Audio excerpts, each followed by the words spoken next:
Speaking as a farmer, the recent eviction of the McGann family from their family home and from their family farm strikes a chord with me and with many family farmers around the country that are struggling to survive at the moment.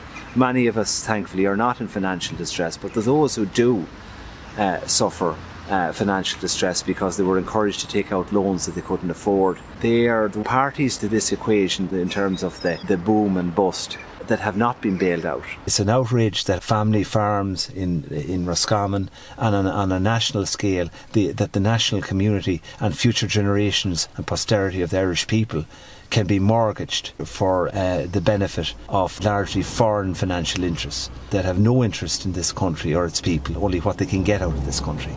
I see no difference in what Cromwell tried to do to this country and what the banks and the vulture funds and the foreign bondholders are intent on doing to this country. We have to, as a nation, realise that we owe it to past generations of our patriot dead that gave their lives not only in 1916 but before that in the 19th century. In this area where we are today, this is an area at the centre of the land war where Irish people who had their lands stolen from them in previous plantations. They were reduced to being tenant farmers on lands that were stolen from their ancestors and given to absentee landlords. And at the time of the famine, people in this area were evicted from the King Harman estates and thrown onto the roadside to starve to death. This led, of course, to the land war and to the fight for national independence. And the fight for Irish national freedom and independence has been intertwined with the fight to achieve the ownership of the land of this country. The land question and the national question,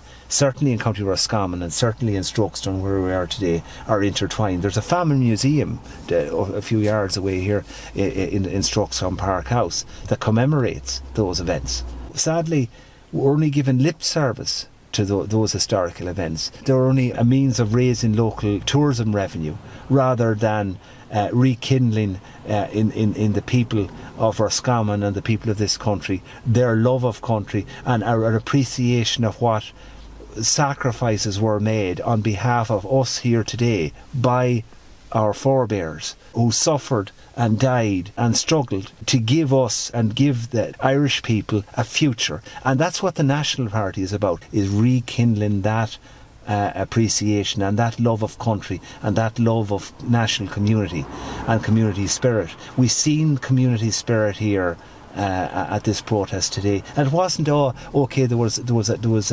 Reds, socialist subversives at this, and different Red factions represented at this. But there weren't all Reds at this. I'm not a Red.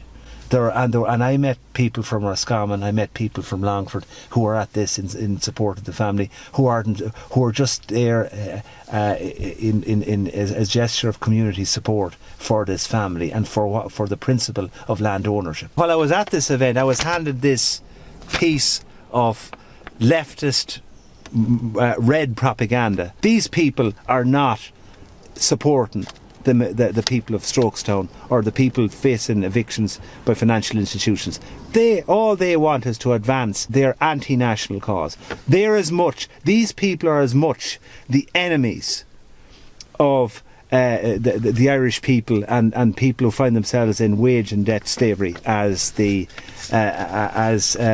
mercenary thugs that were employed by KBC Bank. I don't see any difference, except at least the people who were employed, the thugs that were employed by the bank, done it for private gain and wouldn't pretend to be the friends of the people of this country or the people of this area in Roscommon. Whereas these people pretend to be their friends when they're quite the opposite.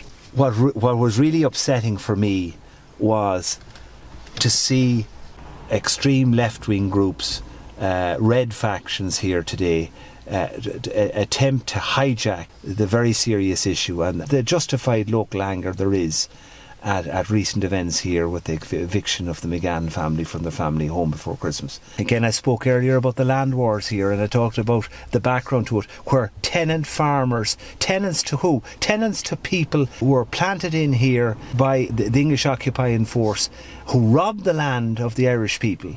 The legitimate owners of that land were transformed into being tenants to them. tenants to these people, and they were thrown onto the roadside at the time of the famine. What the red factions would do would make everyone in this country tenants to a totalitarian system, and they also want a new plantation to fill this country with foreign nationals, to bring about a multicultural dispensation in this country, and to make the Irish a minority in their own country. That's the new plantation policy. So I find it very offensive, and I'm very angry about people here who support the new plantation policy standing up here and saying that they're against what happened here a few weeks ago. I find that hypocrisy of the worst order.